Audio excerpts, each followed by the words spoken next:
बेटी की हलाकत के बाद बलूचिस्तान में जारी न खत्म होने वाली शोरिश का सिलसिला बदस्तूर जारी है। अब इसकी शिद्दत में इजाफा इंतहाई तशवीशनाक है। इसके रूट कॉज क्या हैं? क्या ये किसी ग्रेट गेम का हिस्सा हैं? इंडिया की साजिश है, तारीखी जख्म है या कुछ और? क्या इस मसले का कोई हल मौजूद है? अगर ये कहा जाए कि मीडिया इमरान खान के बगैर नामुकम्मल है तो गलत न होगा। आज उन्होंने हुकूमत को वार्निंग देते हुए कहा कि चीफ जस्टिस के तब्दील होते ही मौजूदा हुकूमत गिर जाएगी। क्या इमरान खान ने पर्चा वक्त से पहले आउट कर दिया? इन तमाम सवालों को तारीख के तनाजुर में डिकोड करेंगे नजम सेठी।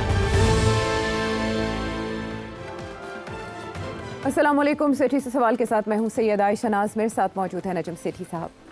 अस्सलाम वालेकुम।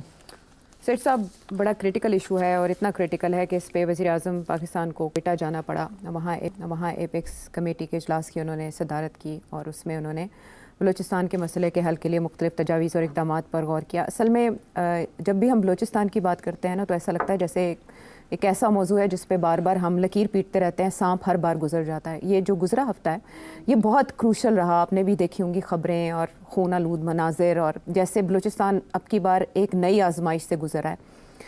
हमला आवरों ने एक तो ये कि 26 अगस्त के दिन का इंतखाब किया जब 18वीं बरसी थी मरहूम अकबर बुगटी साहब की। 26 अगस्त की शब को हम देख रहे हैं कि 6 मुख्तलिफ मकामात पर मुख्तलिफ तरीक़ों से अटैक किए गए। कहीं शनाख्त करके टारगेट किया गया और कहीं जो पुलिस चौकियां हैं, थाने हैं, उनको टारगेट किया गया। फिर मुख्तलिफ शाहराहों पे भी हमने देखा, कहीं रेलवे लाइन उड़ा दी गई, चाहे कहीं जला दी, गाड़ियाँ जला दी गई। एक मैसेज दिया गया खौफ का, दहशत का। मुख्तलिफ अंदाज है आपकी बार अटैक्स का, और जो उसमें शामिल हैं अफराद, कोई उन्हें कह रहा है कि ये लापता अफराद में हैं, उसमें यंग हैं बहुत ज़्यादा लोग जो शामिल हो रहे हैं इस तरह के अटैक्स में। ख़वातीन, 3 मुख्तलिफ ख़वातीन अभी तक ख़ुदकुश अटैक्स कर चुकी हैं, वो भी बड़ा सिग्निफिकेंट मामला है। अब जो इस पर रद्द-ए-अमल आया हुकूमती शख्सियात का वो ये था कि किसी बलोच ने पंजाबी को नहीं बल्कि दहशतगर्दों ने पाकिस्तानियों को मारा। ये तो उन्होंने एक कलेक्टिव मैसेज दिया वज़ीर आला बलोचिस्तान ने। फिर वज़ीर दाखिला हमारे मोहसिन नकवी साहब जो पहुँचे भी हुए हैं एपेक्स कमेटी के इजलास में, उन्होंने कहा है कि हमला करने वाले दहशतगर्द हैं, उन्हें नाराज़ बलोच नहीं कहा जा सकता, और ये कि बलूचिस्तान में जो होने वाले हमले हैं वो इंटेलिजेंस की नाकामी नहीं है। इसके साथ ही उन्होंने कहा कि ये एक SHO की मार है जो वहाँ पर लोग इस तरह की तबाही मचा रहे हैं। ख्वाजा आसिफ ने भी इस पर रोशनी डाली और उन्होंने ये कहा कि इसमें भारत मुलव्वस है, और एक तजिया ये है कि CPEC को सबोताज करने की कोशिश है जो पाकिस्तान की लाइफ लाइन कहा जा रहा है। इंडिया, CPEC और फिर मिसिंग पर्सनस का मामला, हर कोई अपनी अपनी तशरीह की कर रहा है। लेकिन एक बार फिर हमने देखा कि एक नए ऑपरेशन की बात की जा रही है कि भरपूर तरीके से कुचल दिया जाएगा, ख़ात्मा कर दिया जाएगा इस तरह के दहशतगर्द अनासिर का। मुझे आपसे ये जानना है कि सारी लीडरशिप अब कोयटा बैठी है, इस्लामाबाद में भी हालांकि ब्रीफिंग्स तो इस मामले पर मिलती ही हैं, सब आगाह करते हैं, अपडेटेड रहते हैं हर वक्त बलूचिस्तान के जिस तरह का मामला रहा। अब की बार ऐसा क्या किया जा सकता है या करेगी ये हुकूमत जिसे हम एक भरपूर रिस्पांस, भरपूर रद्द-ए-अमल करार देंगे? रियासत क्या करेगी? आपने जो $100 मिलियन सवाल है वो पहले ही पूछ लिया। असल में ये बार बार हमारी क़यादत की तरफ से कहा जा रहा है ना कि हम भरपूर रिस्पांस देंगे। इस तरह के बयान तो पहले भी आते रहे। मैं आपसे जानना चाहूँगी कि अब की बार मुख्तलिफ होगा कुछ? अगर तो वही पॉलिसी रही जो कि 70 साल से एक पॉलिसी चल रही है हमारे हुक्मरानों की, तो फिर तो ये जो मर्ज़ी कर लें कुछ भी नहीं होगा, क्योंकि उसी पॉलिसी के तहत ही आज यहाँ हम खड़े हैं। वो क्या पॉलिसी थी, क्या उसमें खामियां थी, क्या वो पॉलिसी अब तब्दील होने जा रही है या पॉलिसी तब्दील नहीं होगी, रास्ते नए ढूंढे जाएंगे उसी पॉलिसी के तहत? अच्छा। ये सारे सवाल बहुत अहम हैं। तो अगर आप इजाज़त दें तो फिर अब थोड़ा सा तारीख़ का दौरा भी करना पड़ेगा समझने के लिए, बिकॉज़ हमारी जो नई जनरेशन्स हैं इनको नहीं पता कि तारीख़ क्या है और तारीख़ में क्या हुआ और क्या नहीं हुआ, और ये मामला जो है आज कहाँ आके किस किनारे खड़ा हुआ। तो इसलिए अगर आप इजाज़त दें तो मैं शुरू करता हूँ। बिल्कुल। मुख्तसर बात यह है कि जब पाकिस्तान बना था तो उस वक़्त Khan of Kalat was Balochistan की स्टेट थी उस वक़्त। खान ऑफ कलात ने प्रोविंशियल ऑटोनॉमी मांगी थी, और उस वक़्त पाकिस्तान के हुक्मरान तबका किसी किस्म की फेडरलिज्म का नहीं सोच रहा था, किसी किस्म की प्रोविंशियल ऑटोनॉमी देने का नहीं सोच रहा था, वो 1 यूनिट का सोच रहे थे। इसीलिए उन्होंने एक नई आइन नहीं बनाई थी जिसके अंदर फेडरलिज्म को किया जाता, जिसमें हर प्रोविंस का अपना हक बनता। तो इसलिए उस वक्त थोड़ी बहुत खान ऑफ कलात ने ऑब्जेक्शन रेज़ किया कि भाई हमें तो वादा किया गया था कि हम ऑटोनमस होंगे, मगर वो एक सरदार था, ट्राइबल लीडर था। ठीक। उस वक्त बलूचिस्तान में कोई अर्बन मिडिल क्लास नहीं थी, कोई अर्बनाइजेशन नहीं थी, सिर्फ कबाइल कबीले थे और कबाइल के सरदार थे, और वो एक ट्रेडिशनल सिस्टम था। पाकिस्तान की हुकूमत का उस वक्त रिस्पॉन्स ये था कि तेरी ऐसी तैसी, तू होना कौन है। और कुछ उस वक्त के सेवर जेट्स या कुछ थोड़ी सी बमबारी कर दी उन्होंने जाके वहाँ, और उनको कहा कि सीधे हो जाओ, नहीं फटे चुक जाएंगे थोड़े, बकवास बंद करो। खैर वो कोलैप्स कर गया, और छोटी मोटी रेजिस्टेंस थी वो ख़त्म हो गई। मामला वन यूनिटी चलता रहा वहाँ, किसी इफ़ेक्टिव फेडरलिज्म नहीं थी, इन प्रिंसिपल नहीं थी। फिर ये हुआ कि जब मार्शल लॉ लगा 1958 में, तो उन्होंने अयूब खान ने तो फॉर्मली वन यूनिट बना दिया ना जी। तो उस वक्त फिर रेजिस्टेंस शुरू हुई। 60 की दिहाई में फिर एक दफ़ा मरी एरिया में सरदारों की वजह से, वहाँ के जो सरदार थे उन्होंने फिर रेजिस्ट किया, बिकॉज वो चाहते थे कि हमें हिस्सा मिले रियासत के अंदर और हमें अपने हकूक़ मिले। मगर हमारी हुकूमतों का, हमारी हुक्मरान तबके का कोई मूड नहीं था, और उन्होंने तो और भी तंग कर दी जगह। तो 60 की दिहाई में भी उन्होंने फ़ौज भेज के, तो वो छोटी सी ट्राइबल अपराइजिंग थी, उसको कुचल दिया। कुछ एक एग्रीमेंट भी की कि अच्छा आप पहाड़ों से नीचे उतर आए, और क्योंकि वो सिर्फ पहाड़ों की था, मरी इलाका था, थोड़ा सा इलाका था, वहाँ कुछ लोग पहाड़ों पे चढ़ गए थे, ठाठा 303 की बंदूकों के साथ उन्होंने करना शुरू कर दिया था। तो उनको फिर बुलाया नीचे, वो आ गए, डील हुई, मगर रियासत पाकिस्तान की ने बिट्रे कर दी डील को, उनको एक्सिक्यूट कर दिया। वो भी एक हिस्टोरिकल मेमोरी में एक दाग है बलोच की, जो जिसे आप कहते हैं कॉन्शियसनेस में। मगर उस वक्त भी कोई लंबी मिडिल क्लास नहीं थी, कोई अर्बनाइजेशन नहीं थी, कोई ख़ास डेवलपमेंट नहीं। अयूब के ज़माने में डेवलपमेंट हुई, मिडिल क्लास बननी शुरू हुई। फिर अयूब फारग हुआ तो बांग्लादेश हो गया, वहाँ भी आपको पता है यही मसला था फेडरलिज्म का। वो कहते थे कि ये 2 यूनिट्स जो हैं, अगर 2 यूनिट ही करने हैं तो फिर हम जीत गए 1 यूनिट में, हमें पाकिस्तान का हुक्मरान बनाए। वो हमने यहाँ से बैठ के कहा नहीं हो सकता। तो फिर देखा आपने क्या हुआ, और एक सियासी प्रॉब्लम को हल करने के लिए हमने मिलिट्री ऑपरेशन किए, और उसमें फिर इंडिया की मदाखलत हुई।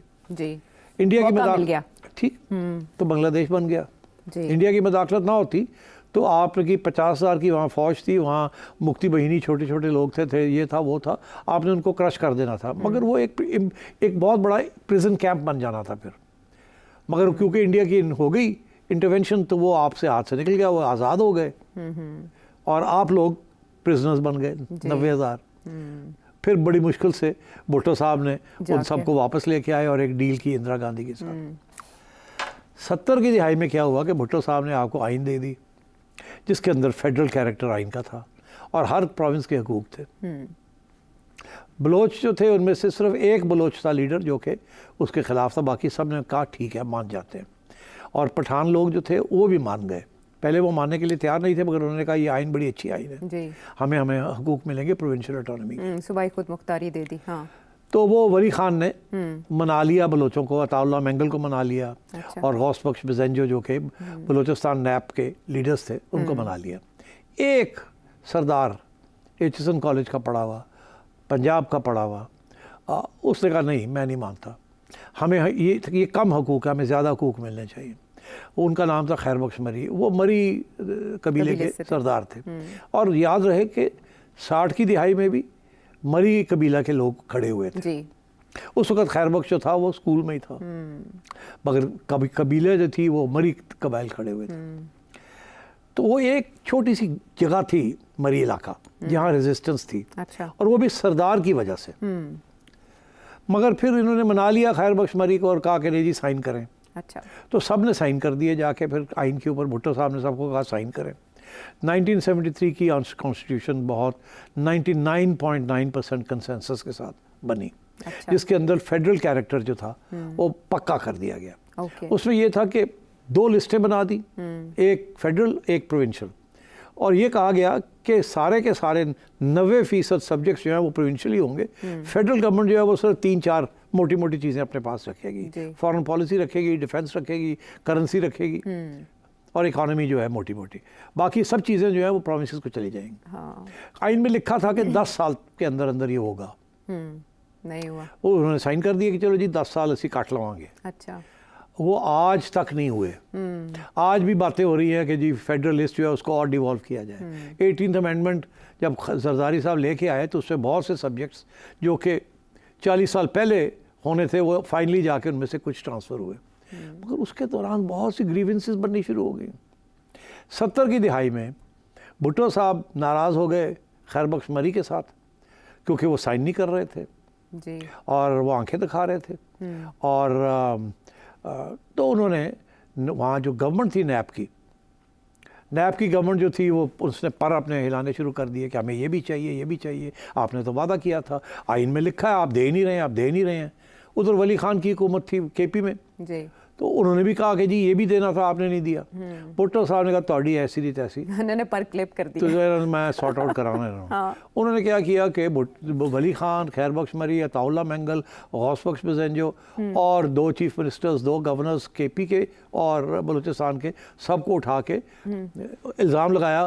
पहले तो नैब को बैन किया सुप्रीम कोर्ट के ज़रिए और साथ ही इनको जेलों में डाल दिया और कहा कि आप साजिश कर रहे हैं, आप बलूचिस्तान को अलग करना चाह रहे हैं, आप एक कंस्पिरेसी कर रहे हैं पाकिस्तान को तोड़ने की। अच्छा। एक हैदराबाद के अंदर एक सबको डाल दिया। हाँ।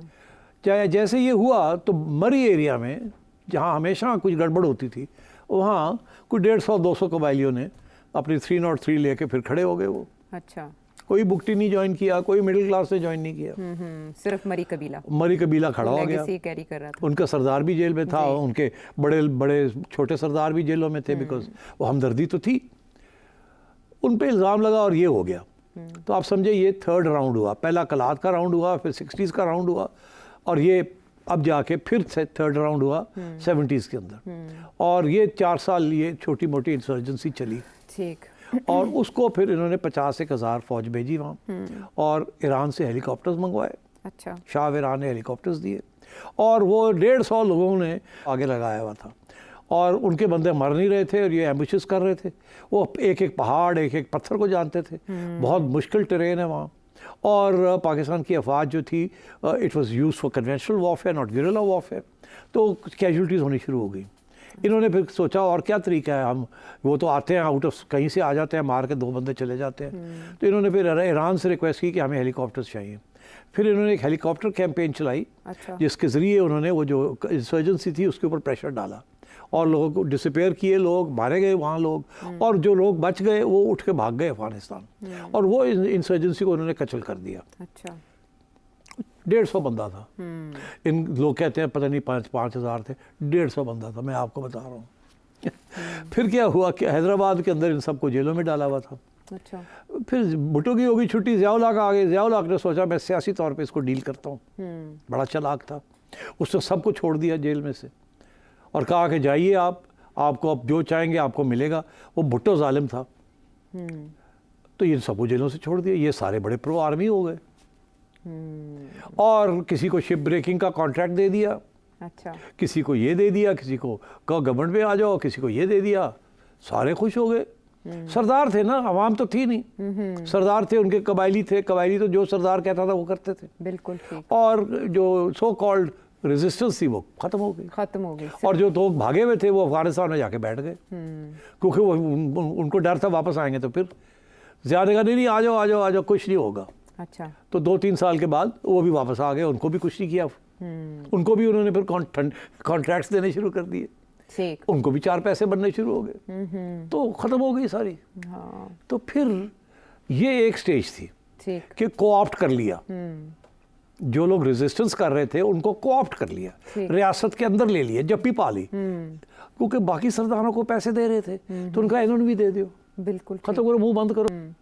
और ये सब बुग़्ज़ भुट्टो में किया नहीं, बिकॉज वो तो देखिए ना, एक भुट्टो को तो छुट्टी कराई ना, छुट्टी करा दी तो ना। जो उसके खिलाफ मुखालिफ थे, उनको उन्होंने अपने साथ ले अपने लिया साथ मिला लिया, वही ना बुग़्ज़ भुट्टो में किया। चलो, तो उसके साथ ये सो कॉल्ड बलूचिस्तान प्रॉब्लम जो था वो वो solve कुछ हो हद गया। तक सॉल्व नहीं हुआ, मगर कुछ हद तक बैठ गया। डिफ्यूज हो गया। एक आध लीडर रह गया जो कि रूस के बैठा हुआ था कि मैं तो नहीं मानता, मैं कोई सपोर्ट नहीं थी। बलूचिस्तान स्टूडेंट्स ऑर्गेनाइजेशन एक्टिव थी, अच्छा। मगर वहाँ भी तब्दीलियाँ होनी शुरू हो गई, वहाँ भी लोग मारे गए, कोई भाग गए, कुछ ये हो गया, आपस में लड़ाई झगड़े हो गए। वो भी जो एक नेशनलिज्म का जो एक गढ़ बनती जा रही थी वो भी डिफ्यूज़ हो गई। तो ज़िया-उल हक ने जो पॉलिसी इख्तियार की उसके साथ बलोच मूवमेंट जो है उसको उन्होंने डिफ्यूज़ कर दिया। ठीक। केपी में कोई सब नेशनलिज्म नहीं थी, ये बलूचिस्तान में इस किस्म की सब नेशनलिज्म बन रही थी, वो गायब हो गई। मगर साथ साथ अर्बनाइजेशन बन रही थी, बलोच यूथ बन रहा था, पंजाब में आके पढ़ रहा था, कोई नेशनल कॉलेज में आ रहा था, कोई इंजीनियरिंग में आ रहा था, कोई इधर आ रहा था। वहाँ तो यूनिवर्सिटीज़ नकम्मी यूनिवर्सिटीज़ जी, थी, जी। वहाँ तो एजुकेशन का वैसे कुछ कोई भी हाल नहीं है। तो वो सारे इधर पंजाब में ही आके या कराची में आके वो पढ़ाई लिखाई करते थे। और यंग लोग तो फिर रेडिकलाइज हो जाते जी। हैं। तारीख उनको पता थी कि हमारे साथ पहले ये हुआ, तो अपने डिमांड्स तो वो मांगते थे। तो उन्होंने भी लेफ्टिस्ट ऑर्गेनाइजेशंस ज्वाइन करनी शुरू कर दी, अच्छा। मगर वो देवर ऑल पाकिस्तान ऑर्गेनाइजेशंस। उसके बाद ये हुआ कि मुशर्रफ साहब जब ज़िया गया तो बेनज़ीर आ गई, बेनज़ीर के बाद नवाज़ आया, नवाज़ के बाद बेनज़ीर आ गई। इन्होंने वही पॉलिसी ने ज़िया वाली इख्तियार की ठीक है। कि बलोच नेशनलिस्ट जो थे, अताउल्ला मेंगल उनके बेटे जो थे वो, और बाकी लोग जो थे जो फरार हुए थे या फरारियों को सपोर्ट करते थे, उनको सबको कोऑप्ट कर लिया। इलेक्शन हो गए, एक को चीफ अख्तर मेंगल को चीफ मिनिस्टर भी बना दिया। ज़रदारी साहब ने 100 अरब रुपए का आगाज़ आगाज़ हुकूक दे दिया, लोग मुंह भर गए, लोग चुप हो गए। ठीक, कोऑप्ट कर लिया स्टेट ने। ठीक। मगर एक जो मिडिल क्लास बन रही थी, सरदार, उसको तो आपने कोऑप्ट कर लिया, तो जो मिडिल क्लास बन रही थी उसका क्या हुआ? वो तो उनको तो कहीं नहीं थी, उनको नौकरियां नहीं मिल रही थी, वो कोई बाहर जाने की कोशिश कर रहा था, कोई कोशिश कर रहा था कि ब्यूरोक्रेसी में चले जाएं, मगर क्योंकि तालीम लो थी तो उनके खिलाफ दरवाजे बंद थे उनके। वो डिसग्रंटल्ड होते गए, वो सरदारों के भी खिलाफ होते गए जी कि ये तो ले जाते हैं सारे पैसे हमारे नाम पे। मगर वो मिडिल क्लास तो बन रही थी ना, जी। क्योंकि डेवलपमेंट हो रही थी, इकोनॉमिक डेवलपमेंट हो रही थी, तालीम की थोड़ी बहुत हो रही थी। वहाँ की तो पॉपुलेशन ही कुछ नहीं है, वहाँ तो लाख की मिडिल क्लास होगी सारी। जी। तो और वो कोई इधर है, कोई इधर है, कोई इधर है। और जब वो दूसरे यूनिवर्सिटीज़ में थे वहाँ हर किस्म के आइडियाज़ भी वो देखते थे, सारा कुछ होता था। So this is what was happening. एक तरफ रियासत के जो पॉलिसी थी वो सरदारों के साथ काम करने की पॉलिसी थी, एक तरफ वो कहते थे ये सरदार गद्दार है जी, एक तरफ बाकी सारे सरदारों को साथ लेके चलते थे, उनको खिलाते पिलाते थे, उनको ओहदे देते थे, उनको कोऑप्ट करते थे जी।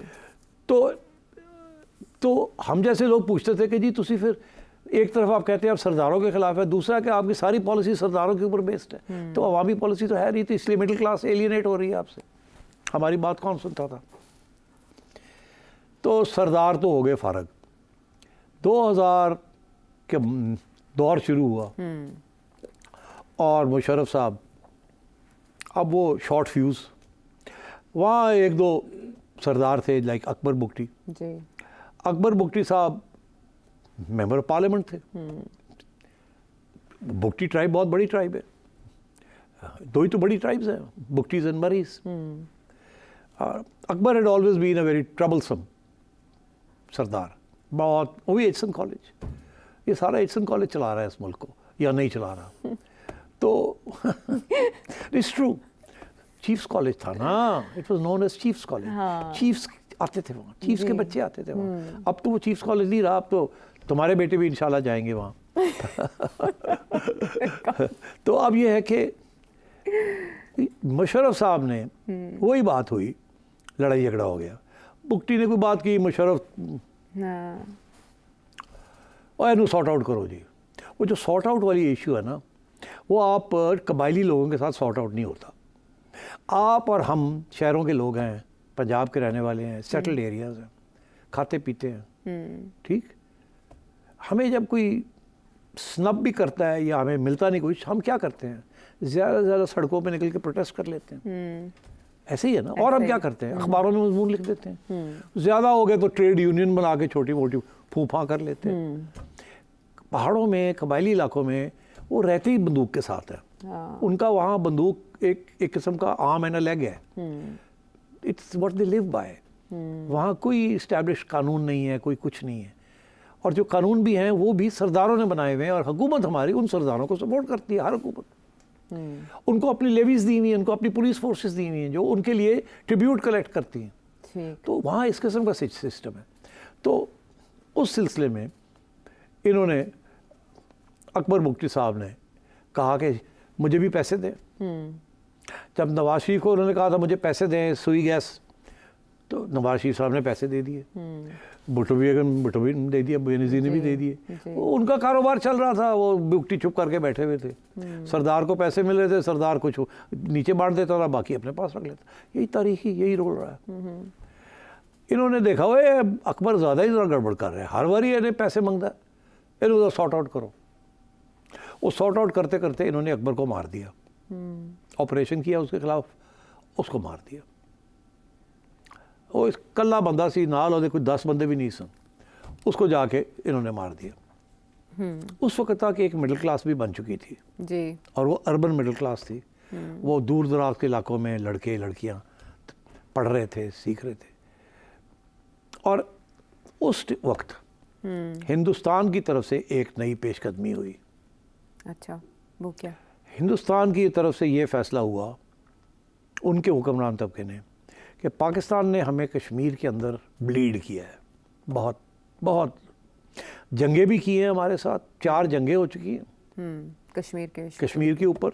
फिर इन्हें पंजाब में उकसाया, सिखों को ट्रेनिंग दी, और कश्मीर के अंदर जिहाद भेजी, मुजाहिदीन भेजे। जब अफगानिस्तान ख़त्म हुआ तो सारे इधर टर्न कर दिया।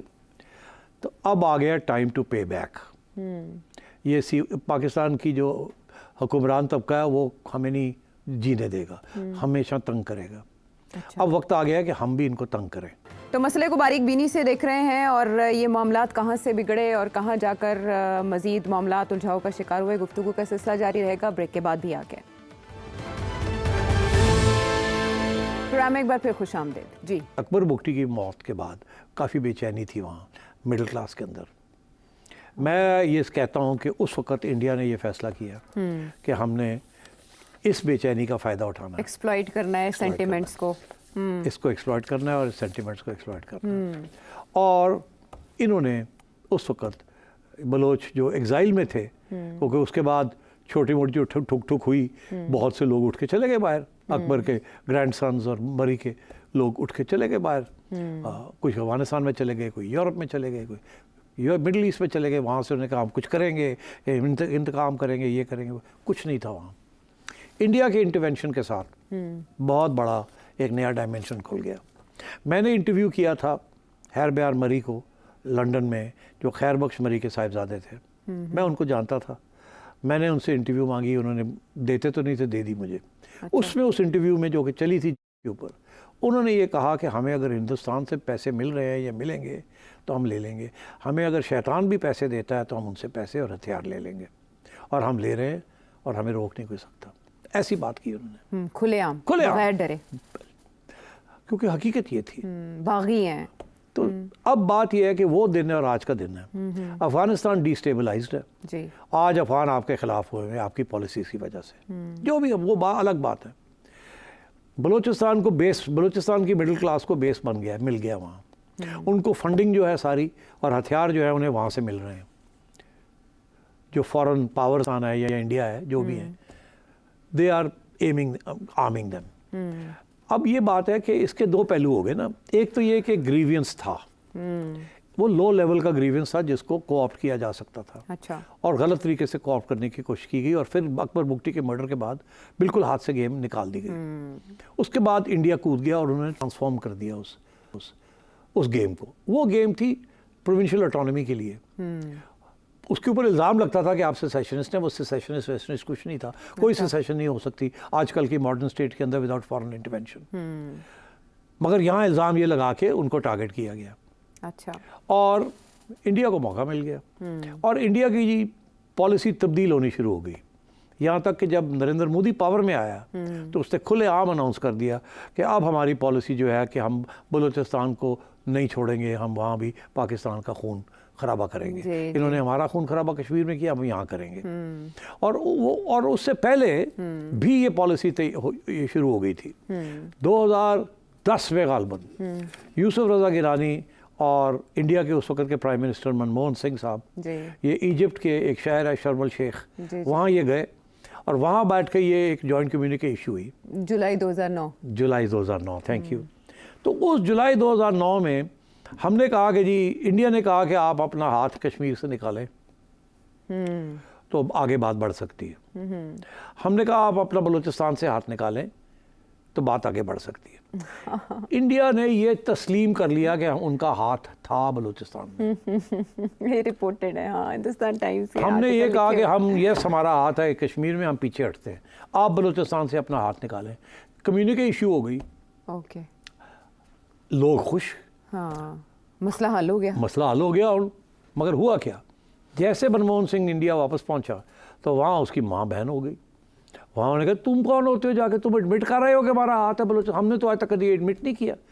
उसने कहा मुझे तो वो पूरी फाइल लेके आए थे, उन्होंने दिखाया हम क्या कर रहे हैं, वो सही कह रहे थे, हम तो कर रहे हैं। अच्छा। तो मैंने सोचा ये अच्छा है, गिव एंड टेक हो जाए। ओके। ओहो, जो शोर पड़ा वहाँ, और वहाँ का जो फॉरेन सेक्रेटरी था उसको रिजाइन भी करना पड़ गया। अच्छा, वहाँ का डॉन लीक्स था ये। अब ये वहाँ का डॉन लीक्स था, वहाँ का मीडिया पड़ गया जैसे ही वो वापस आया तो अच्छा, वो भाग गए। उसके बाद जब आया नरेंद्र मोदी तो अजीत डोवल जो उनका नेशनल सिक्योरिटी एडवाइजर है, उसने ऑफिशियल पॉलिसी क्लेम की कि अब हमारी पॉलिसी डिफेंसिव नहीं होगी अगेंस्ट पाकिस्तान, ऑफेंसिव डिफेंस होगा। हम कश्मीर, आज़ाद कश्मीर, गिलगित, ये और इंडिया, ये दो हमारे इलाके हैं, अब हम इनकरेज करेंगे for them to get out of Pakistan, और ये हमारे पास आने चाहिए, और बलूचिस्तान जो है उसको हम इनकरेज करेंगे कि वो उससे सीड करे। बिल्कुल। तो इंडिया पॉलिसी जंप्ड इन। ठीक है, इंडिया पॉलिसी जब जंप इन हो गई तो ये सारा जो मूवमेंट है from being a movement for rights became a movement for. Okay.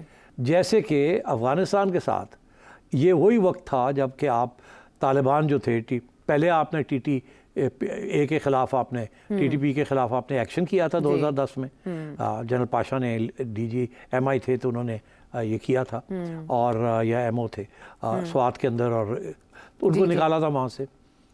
बाद में जनरल फैज़ ने उनको वापस ले आए, रिवर्स कर दिया। उसके दरमियान उनको 18 अग्रीमेंट 14 अग्रीमेंट्स हुई, पैसे देते रहे कि चुप कर जाओ, वो पैसे भी ले जाते थे और फिर अपना काम भी करते थे।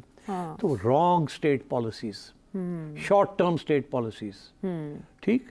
वहाँ तालिबान हमारे गले पड़ गए, इधर अब बलोच हमारे गले पड़ गए, और यहाँ ये है कि एक तरफ उनका एक ह्यूमन राइट्स मूवमेंट चल रही है बिकॉज लोग डिसअपेयर कर रहे हैं। ये उसी तरीके से आज लोग डिसअपेयर कर रहे हैं जैसे इंडिया के कश्मीर के अंदर कश्मीरी डिसअपेयर किए थे। वहाँ इंडिया ने जब क्रैकडाउन किया था ऑन सेसेशनिस्ट्स तो लोग मार दिए गए, जेलों में डाल दिए गए, डिसअपेयर कर गए, डेड बॉडीज नजर आती थी।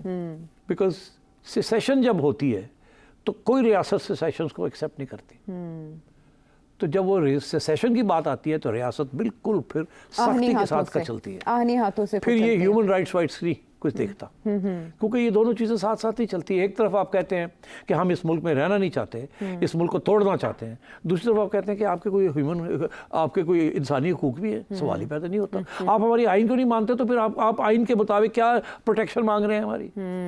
वज़ीर आज़म ने एग्जैक्टली यही बात की है। This is the reality. तो अब बलूचिस्तान के अंदर जो हो रहा है वो तब्दील हो चुका है। पहले कबायली लेड था, अब मिडिल क्लास लेड है।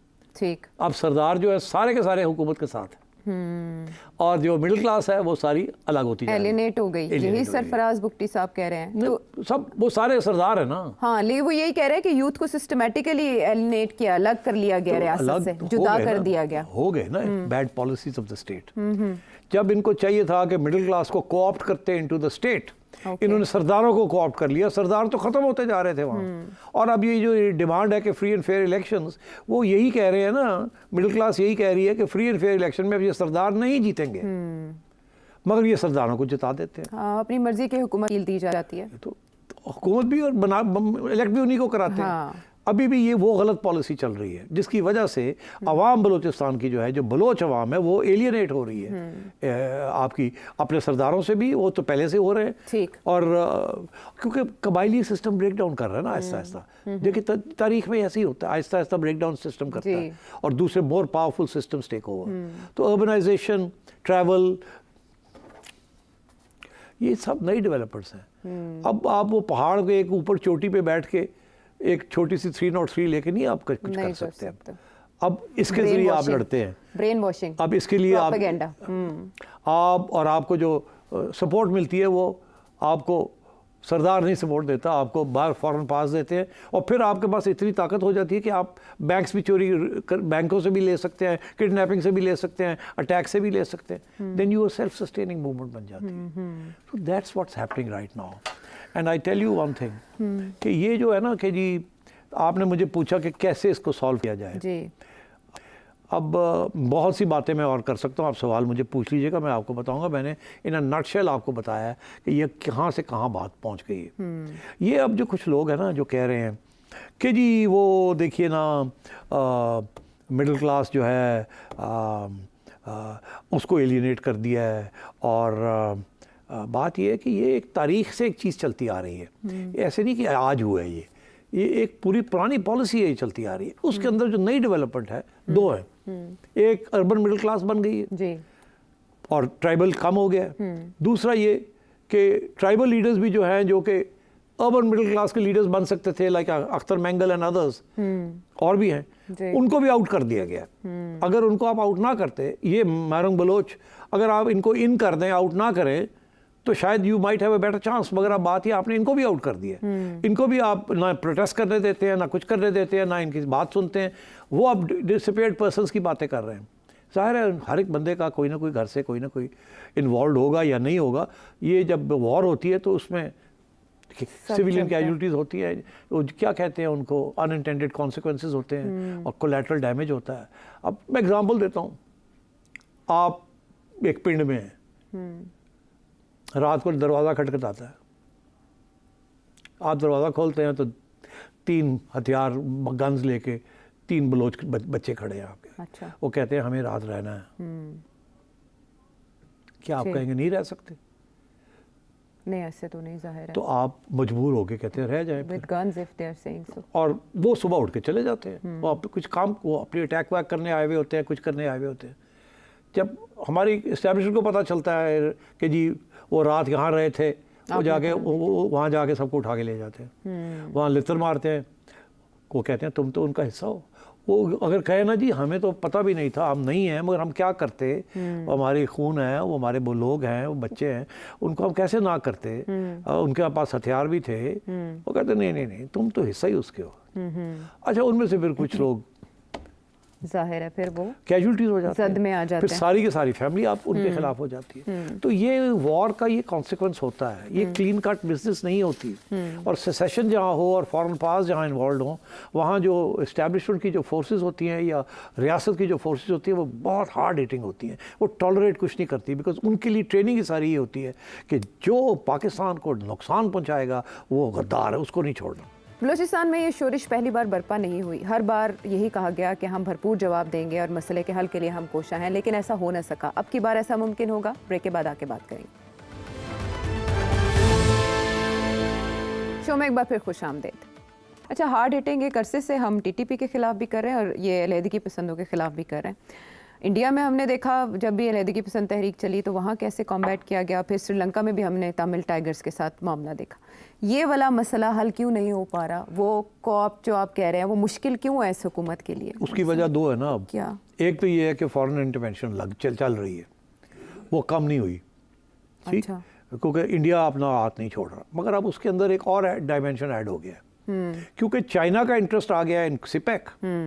उसके साथ अमेरिका और इंडिया और तकड़े हो गए हैं कि इनको आने नहीं देना यहाँ, चाइना को नहीं आने, उसके लिए कुछ भी कर जाना। इसलिए बलोच जो है उनको फीड किया जा रहा है। They are attacking not just Punjabis and security forces, they are attacking Chinese, they are attacking वो सिंबल्स जो कि कॉलोनियलिज्म के सिंबल्स हैं।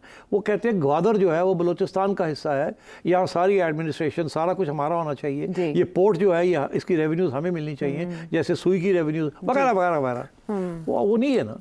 तो अब उन्होंने कहा कि ये चाइना अगर यहाँ आके कंसोलिडेट कर गया तो फिर ये बहुत तकड़ा मुल्क हो जाएगा। ठीक। तो अमेरिका भी नहीं चाहता चाइना कंसोलिडेट करे, इंडिया भी नहीं चाहता कि चाइना कंसोलिडेट करे। चाइना बड़ा अपसेट है कि वो इतनी इन्वेस्टमेंट्स कर रहा है और सिक्योरिटी नहीं मिल रही उसको, और उनको टारगेट किया जा रहा है। That is why the Chinese are being targeted by the Taliban and by the Baloch. तो पीछे से जो पावर्स हैं they are doing that. Okay. तो अब बात यह है कि this is now become much more complicated than it was in say 20 years ago। 20 years ago ये मैनेज हो सकता था। ठीक। और छोटे छोटे टाइम्स के अंदर इसको मैनेज भी किया गया, मगर फिर गलतियां हुई। अब ज्यादा से ज्यादा ये देखिए ना किस तरीके से उन्होंने अटैक्स किए हैं। अकबर बुगटी की डेथ एनिवर्सरी या असैसिनेशन एनिवर्सरी, जिसको जो मर्जी कह लें, उनके लिए तो वो शहीद है, मार्टर है। उसके उस दिन के लिए उन्होंने पूरी प्लानिंग की और कितनी जगह पे सिमल्टेनियसली अटैक्स की और कितनी कैजुअलिटीज हमारी हुई हैं, और एक मैसेज भी दिया कि हम कर सकते हैं। अब वो यूट्यूब भी पे आ रहे हैं, सारा कुछ कर रहे हैं। They are going to challenge all Baloch students and expatriates. उनकी एक सोर्स ऑफ फंडिंग अब बलोच लेबर जो है इन द मिडिल ईस्ट वो भी एक बन जाएगी। वहाँ भी तो मिडिल क्लास बन रही है ना, वो 4 पैसे कमा रहे हैं, वो घर भेज रहे हैं अपने देहातों में, वहाँ लोग तालीम ले रहे हैं, जिस किस्म की भी तालीम है वो मिडिल क्लास बन रही है वहाँ। ये जो पैसा आ रहा है it is creating a middle class. Pakistan में भी उसने मिडिल क्लास क्रिएट की है, बलूचिस्तान में भी वो मिडिल क्लास क्रिएट कर रहा है, Baloch workers in the Gulf. You understand? तो मैं ये समझ रहा हूँ कि ये अब अनमैनेजेबल है, unmanageable from one point of view. तो ये सुना आपने कि अनमैनेजेबल है, लेकिन एक एंड से इसके बाकी एंड्स क्या हैं और ये किस तरह मैनेज हो सकता है, इन तमाम पहलुओं पर बात करना इस वक्त पाकिस्तान के लिए नागुज़ीर है। आने वाले शो में यानी कल के शो में हम इसके सॉल्यूशंस पर बात करेंगे, इसके सद्देबाब पर बात करेंगे। आप कोई सवाल भेजना चाहें तो इस नंबर पर जो आपके सामने इस पर भेजिए। अगले प्रोग्राम तक के लिए इजाज़त दीजिए।